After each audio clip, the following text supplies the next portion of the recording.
romantic comedy Christmas? I think so, because they're like mindless, and I feel like by the time we get to the holidays time of the year, I'm just like so burnt out from work that all I want to do is just like sit around and drink wine and watch crappy movies that don't require brain function. I like that you call them crappy. I think we need to get back to what Christmas movies used to be. Puppies? Ghosts beating up capitalists. That's what Christmas means to me. None of ghosts in Christmas movies these days. It used to be a real ghosty time, like in all the Christmas songs. Which one is it that talks about telling ghost stories? Which one? There's a Christmas song that involves telling ghost stories, and people are like, why would you tell ghost stories? And I would say, that's what people used to do at Christmas. Isn't it in the Christmas song? Like the Nat King Cole and others. Like and chestnuts roasting on an open fire? Yeah. And we'll tell scary ghost stories and blah, blah, blah, blah. Yeah, you're right. Yeah, so it used to be like a tradition, and it carried on in Europe. And but Tales of Before and Christmases long ago. Yeah, okay. You're right. You're so right. I did not realize that is what we were talking about. Yeah, there's that used to be a tradition, is telling ghost stories at Christmas. It was a spooky time. But then sung that song in public. Did not connect the fact that I was talking about like spooky ghost stories. But it says literally scary ghost stories. I know. So I think we need more scary ghost stories for Christmas. True. Because that's the true meaning of Christmas. I know you love to do the intros at Christmas time, so take it away. Ho, ho, ho. Welcome back to a very festive, wonderful time of the year and an episode of our podcast, I Love This, You Should Too, which is a member of the Alberta Podcast Network, which is locally grown and community supported. And we are extra festive right now, right, Indy? We're so festive because you know that war on Christmas? Mm-hmm. We're losing because it's not even December yet and we're doing a Christmas episode. Yay! I am part of the war on Christmas, but this is all I want. I think there can just be concessions made on each side. I don't think you need to eliminate Christmas. Nobody ever is thinking that, for all of you who think there's a war on Christmas. I just think you should wait until December. I think that's fair. That's a fair concession that I think all sides could agree to. Well, it is November 29th when this comes out, so I think that's pretty much Christmas. Pretty much isn't quite there, but it is within a month before Christmas, so I'm going to let it slide. Okay, because I'm from going... the 25th to the 1st, it's like gray area. I'm going full Christmas sweater on the 25th. Oh, yes, I know. Indy does his best all of like October and November to stop me from sliding into Christmas. Because my thing is, if I peak too early, I've done it before, I get like all Christmased out by December 3rd, and then where do I go from there? Down. Yeah. And then nobody likes that. And Christmas isn't special if it's 3 months long. That's very true. I agree with you, and I know that you have my best interests in mind, but I just love Christmas, and I just can't help it. I do too, but I love 1 month of it. So we're recording this on November 21st, so we're like close to Christmas, so I'm starting to get excited, but I'm You're starting to get excited? You are just finished trying on Christmas dresses. You're wearing a Christmas onesie, and you're wearing a headband that says, well, actually, to me, it says, oh. Is it backwards? Yeah, but I think you were going for ho, ho, ho. Yes, it is a ho, ho, ho headband that I bought because all of my Christmas parties were on Zoom last year. So I bought it to be festive in the Zoom lens. And in our Christmas box, we found something we didn't think we'd use again, but we have all of our Christmas masks. Oh, yeah. And we put them away saying, like, well, we won't need these next year, but we might as well keep them. We'll save them just in case. But And now I'm thinking maybe we'll need them next year, too. I'm trying not to think that far in advance. Just get your fucking vaccinations, people. I'm getting my third one in, like, a month. Like, let's all just get all you can. Get 6. Get as many as you can. No, wait, that's bad advice. Don't get 6. Get the recommended. Get them when you are able, because I want to go out and see people, and I want to have fun, not just in my house. Not that Indy isn't fun, but I would like us to like go out and do things together. Well, let's give a shout out to our first sponsor of the evening, and that is Roomy and their Ask a Home Inspector service. Because if you have cold drafts or flickering lights, or you're just wondering where that leak is coming from, Really, if you ever wondered what's really going on in your home, Roomie's Ask a Home Inspector service is here to help you. You can connect with certified professional home inspectors by phone or even just through a video call and get all your questions answered. And Roomie will let you know what's easily fixable with a little DIY, or if you might need to call in some professional help. And every time we talk about the sponsor, we say that we like them because we in fact have used them and will be using them again. And if you want to find out more, you can visit roomie.ca, that's RUMI.ca, and book your Ask a Home Inspector appointment today. And we had such a great home inspector for our new home, and he has offered his services through Roomie to us as long as we are in our house. Yeah, and he had a good beard. Well, I think we are ready to get into it. How's this episode going to work, Samantha? Well, it is a pre-episode, so Indy is going to tell us what he is very, very into this week. And of course, because it is the jolliest season of the year, Indy will be telling us his Christmas thing of the week. And I will be sharing a spoiler-free Christmas thing of the week. And then Indy will be telling us what Christmas-related movie we will be watching to talk about next week. So, That's Indy, it. what are you so into that is so jolly? Well, I'm not going jolly, Oh, but I am going classic Christmas. so not jolly. No, So scary. no. Melancholic. Oh, okay. I guess jolly, in a way. But my pick is A Charlie Brown Christmas. Oh, I love Charlie Brown. I did mention this on an episode, I guess, 2 years ago, but at the time we were doing like 6 Christmas picks, so we just kind of went over things quickly. Yeah. But Charlie Brown Christmas is fantastic. And if you haven't watched it recently or at all, watch it. It holds up. So it came out in 1965 when there wasn't as much competition for Christmas specials, but it definitely was a thing. And it's quickly became a staple and is very watchable every year. Oh, it's a Christmas classic. And I like it because it's more introspective than funny. Mm-hmm. Like, nobody gets any toys. Santa doesn't make an appearance. There's no wild adventure in it at all.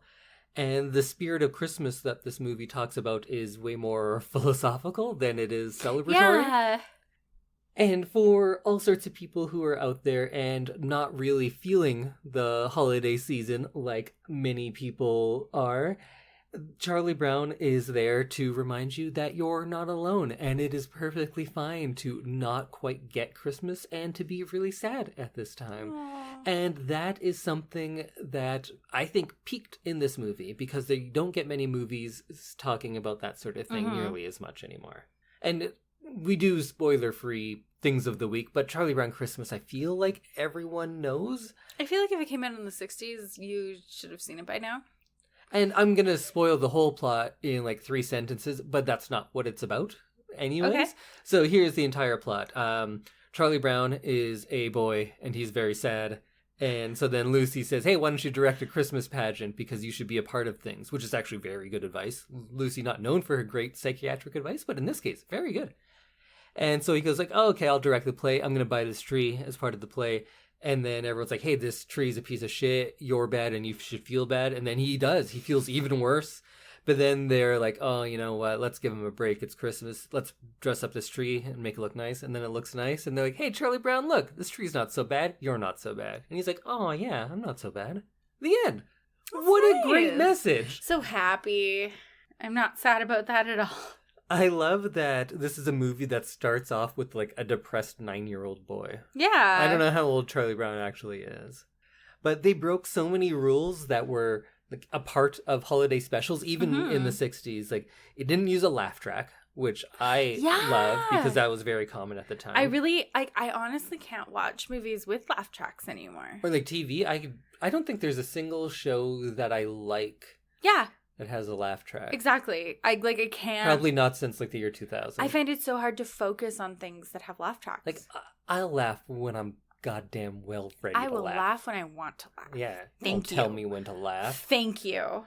It's like if you watch any of those laugh track shows. I love watching like Big Bang Theory without the laugh track. And it's just silence, and then someone says like, oh, good idea. And then silence. Because there's no actual jokes in it. It's just a laugh track. It's like telling you how to feel when to feel it. Anyways, back to this good movie. They also used actual children's voices, and I love it. The voices are so good. They're so cute. What's Charlie Brown's little sister's name? Sally. Sally. Sally's voice, she is so good. And because she was such a little kid, they didn't even give her lines, because like she couldn't read the lines. Mm-hmm. And they didn't even do like a repeat after me. They had to do it repeat after me word by word or syllable by syllable, and then piece it together. And that's why that one line, which is hilarious, when she says, like, I just want my fair share. All I want is what I have coming to me. All I want is my fair share. It's like such a great delivery because it is a child trying to say this hilarious line. And there's no like adult trying to like spin it to make it funny. Yeah. It's just a kid being It's just a kid trying to say an adult phrase. And that's my favorite. And then the score, which I think is maybe just as famous as the movie itself. I have very fond memories of working at a store that I worked at for 4 years, and we listened to Charlie Brown Christmas pretty much straight through November, December. And it's so iconic that when it starts playing anywhere that I am, I can instantly smell the store. I have this like very strong memory of what the store smells like, and it's like so comforting. I love it. And if you're not familiar, it's done by the Vince, I think it's pronounced Guaraldi? Guaraldi, I thought? The Vince Guaraldi trio. It's a jazz score, and it's just fantastic. I think if you're having like a fancy dinner party, you put it on, it works there. Yeah. It works in whatever store you're working at. It's versatile, and it's very good, but also a very strange choice for a children's Christmas special. Yeah. To go that low key and jazzy, but they did. And when this came out, it finished post-production just a week before it was set to air. Mm-hmm. And all the executives are like, oh shit, this is garbage. This is going to be the worst. We're going to lose all of our money. It was so also sponsored by Coke. Really? So it had a lot of Coke logos the first time, but that's since been taken off because it's funny because it's a very anti-consumerist movie. It is. Show. It's like very non-presence and more like human interaction. And very appropriately for today's day and age, it has since been purchased by Apple, and it's always on TV every year. And then last year, for the first time, they said, no, you can't just watch it on TV. You have to subscribe to Apple TV if you want to see this. And there was such a backlash that they did put it on TV, and all of the commercials were just Apple commercials during it. Oh, there's the classic Samantha sing into a cup. Getting there. No, I have Apple TV. You have Apple TV? Yeah. Oh man, I'm behind in my Ted Lasso. I can watch it on there. Also, mini pick of the week, Ted Lasso. Very good. I'll discuss it at some point in the future. But yeah, it was thought to be a failure. And then, of course, it was amazing and people loved it. And it was very introspective and quiet and melancholic and anti-consumerist. Which, well, I guess I'm not quiet, but I think those other parts describe me as well. I talk way too much. But here is a main character who acknowledges the sadness beneath the holiday season, like all of the loneliness that goes with it. And I think that's pretty fantastic. But it also has lots of very funny bits. If you have one in mind, feel free to jump in. I love when, is it Schroeder who plays the piano? Schroeder's playing, and then Lucy keeps saying, no, not Jingle Bells, Jingle Bells. And it just he gets more and more annoyed as he plays it more and more simply. And then he plays it like so staccato, like, and she's like, yeah, that one. I love that Snoopy plays all of the animals and he does all their sounds. And then he does that penguin impression. So good. And then you get like when Snoopy is sad and he makes that noise. That's kind of like Lucille Ball. Yeah. Yeah. Is that it? It was pretty close. It was pretty good. Yeah. I love the terribly mean things that the kids say to Charlie Brown. Like when he comes in, the first thing they do when they see him goes, boy, are you stupid, Charlie Brown. Do something right for once, Charlie Brown. Yeah, they're like really rough on Charlie Brown. And he has this line that is so funny and so sad. He says, I know nobody likes me. Why do we have to have a holiday to emphasize it? Yeah. And that's brilliant. I love how insightful Lucy Lucy actually was when she gives him the advice of, like, you need to be involved in things. That's how you can get your Christmas spirit. And that's great advice. That's very good. I love it. That's such a fun way to put it. And I like that, like many Christmas things, of course, it's religious, but this was, like, overtly religious, more than most things. But it's in such a good way because it's actually taking the spirit of the religion, because that is, I guess I could get into a big thing, but very lost, I find, because, you know, Jesus was a Middle Eastern hippie and would be a total socialist, but that's just me reading the actual Bible. But they don't have, like, an angel that comes and intervenes, or like, nobody shows Charlie Brown the way. He just, like, listens to the words and they resonate with him, which is the best way you could talk about religion, I think. And I love that just Charlie Brown lives in our world. He's not in some fantasy world. This is a cartoon that takes place in the world we live in, and I think it's brilliant because of that. I love all the things that you mentioned from there, and I don't know that I have anything to add to that, because it's just such a wonderful movie to watch, and it's got such, like, nostalgic feelings for me, because I've been watching it since I was a child. Yeah, so if you're looking for a movie that does away with all merriment and frivolity and a lot of the tropes we see in many Christmas movies, and you wanted to see something about a sad boy who demands to know the answer of the meaning of Christmas and then actually gets the perfect answer, then you should watch A Charlie Brown Christmas. Everyone should watch A Charlie Brown Christmas at least once. Which is apparently only available on Apple TV, but I still think PBS is going to do showings of it. And you know what? Go to your library. We have it. Or they have it. Oh, that made me feel so Christmassy. And now I feel like my pick isn't Christmassy enough. Well, what is your pick of the week? So for those of you who have listened since last Christmas, I talked about the Netflix holiday movie universe and the Princess Switch. Right. And so I think I talked about the first Princess Switch movie, but there are 3. That's a lot of switching. Can I guess what their titles are? Yes. So the first one is just called The Princess Switch? No, it's just called the Princess Switch. Okay, then the next one is Princess Switch 2, Switched Again? Yes. Is it actually? Yes. I was either going to guess that or Double Switch. Oh. And then it's Princess Switch 3, Here We Go Again. No. Electric Boogaloo. No. What's the princess's name? There's Princess Alex Takes Manhattan. Stacy. Stacy Takes Manhattan. No. Okay, I don't know. So it is Princess Switch, Princess Switch 2, Switched Again, and Princess Switch 3, Romancing the Star. Oh, that one doesn't sound They as went good. really off track with that, and I don't actually really like that, but I watched it last night, and it's kind of a fun series. So Princess Switch, the first movie, came out in 2018. The sequel was released in 2020, and this year's version was released on November 18th. And it's shot in Romania. Oh, it's cheap to shoot there. Yeah, so it was shot at the Caroli Castle in Romania. I'm sure I'm butchering that, but it's a beautiful castle. I really enjoy seeing some of the outside shots of it. And it stars Vanessa Hudgens and Sam Palladino. I don't know if you know. That name sounds familiar. Was he ever on Gilmore Girls? He was on Nashville. Okay, then no. Oh, I was thinking of Amy Sherman Palladino. Yeah. Course. No, I've never. Different. I don't know. Sam Palladino is British. But he plays the prince. And so basically this movie starts with Stacy, who is a baker, and They're always bakers. I know they are. And her friend Kevin, who own a bakery together, fly to... Is Kevin gay? No. Oh, that's surprising. So they fly to Belgravia, the kingdom of Belgravia, to compete in this baking competition. As you do, yeah. And Stacy and Kevin might have a thing, but they might not.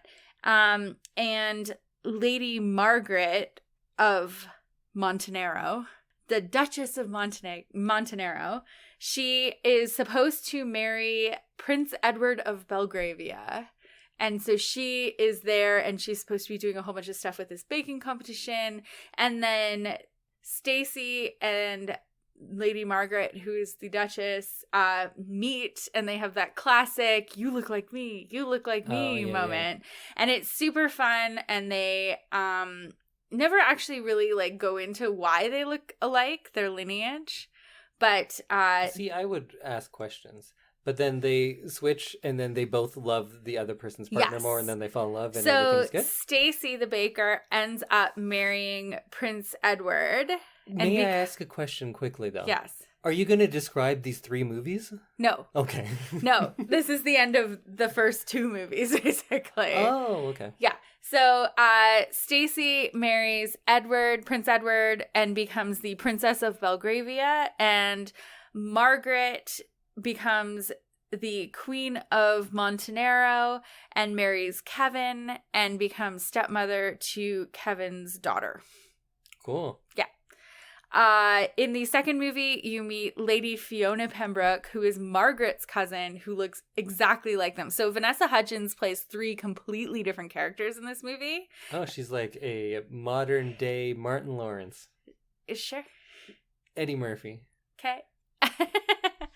And they go on hijinks throughout these 3 movies. And in the third movie, Fiona has her like redemption story. So it's very fun. And it's a fun little mindless holiday movie that you can kind of get into and enjoy. And they're available on Netflix now. Okay, so you told us the plot, but what do you like about these movies? What's good about them? I really like Vanessa Hudgens. I think she's actually very talented, and she does some really fun voices and accents, and I enjoy the way that the story flows, because there's always something that happens that they have to solve, and usually it involves switching characters or like switching places in each movie. So that's fun to watch, and I really enjoy that kind of movie where there's like deception and mystery and that kind of thing. So this is kind of a fun Christmassy movie that involves things that deceit and mystery. Yeah, deceit and mystery. Oh, these didn't seem like the most deceptive, mysterious movies. Good to know. Yeah. It does kind of mirror some fun like previous movies where people switch places, like The Parent Trap, which I really enjoy as a movie. So I think if you enjoy The Parent Trap and you like fun movies set in castles at Christmas time, then you'll like this movie. And that is absolutely a genre now. Oh, it's 100% a genre. Christmas movies and castles there's probably like 40 of those on our TV between the few services we have. Oh yeah, for sure. There's probably 100. But yeah, so that's my Christmassy pick for the week, is the Princess Switch Trilogy. And will the Princess Switch Trilogy remain as classic as a Charlie Brown Christmas for years to come? We may only find out in the future. Who's to say? Who's to say? Maybe in 60 years, people will be talking about it, going like, nothing talks about the deceit involved in switching places with someone who looks like you anymore. That's the true meaning of Christmas. We need to get back to that. True. That'll be my grandchild talking on in their podcast. What will it be? It'll be like Braincast or something. Right into your brain. Right into your brain. You won't even need headphones anymore. So our second sponsor of the week is the Alberta Podcast Network, which we are proud members of. And our favorite podcast this week is Emily Missed Out, which is a podcast quite similar to ours. Emily and Brienne watch classic pop culture-filled movie gems that up until now Emily has never seen. And Brienne wants to catch Emily up on movies, references, and things that she's missed, but Emily doesn't always think that it was worth watching. So you can find their podcast at emilymissedout.com, or you can find more information on it on albertapodcastnetwork.com. Well, that sounds remarkably familiar. It's very similar to what we do. So if you like this, there's a good chance you'll like that as well. Exactly. So, Indy, we've come to the part of the show where we find out what we're going to watch this week and what we're going to talk about next week. So, like I said at the top of the show, I want to bring things back. I'm not going to have any switches. any princesses at all. Let's go Wait, back to no when... princesses? No princesses. What? Oh, maybe one. I'm busy. Let's see if you can guess the movie. Because Okay. it is something you know. Is it? It's a movie that involves ghosts. It's a movie that involves socialism. Mm-hmm. It was written in 1843, and it was released in 1992.